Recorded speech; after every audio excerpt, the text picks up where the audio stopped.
दुर्दैवाने त्याच्यामध्ये एका विशिष्ट पक्षाचे काही पदाधिकारी आहेत की ज्यांनी अतिशय वाईट अशा प्रकारचे काम केलेलं आहे।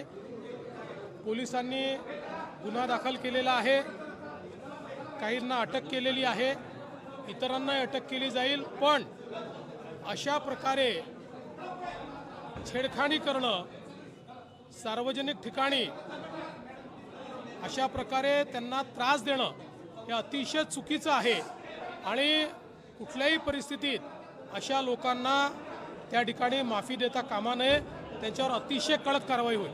सर, रायगडचा पालकमंत्री कोण होणार? सर, रायगडचा पालकमंत्री शिंदे शिवसेना, राष्ट्रवादी की भाजप? आता रायगडचा पालकमंत्री देवेंद्र फडणवीस, एकनाथ शिंदे आणि अजित पवार आहेत, त्यामुळे काही चिंता करण्याचं कारण नाही आहे।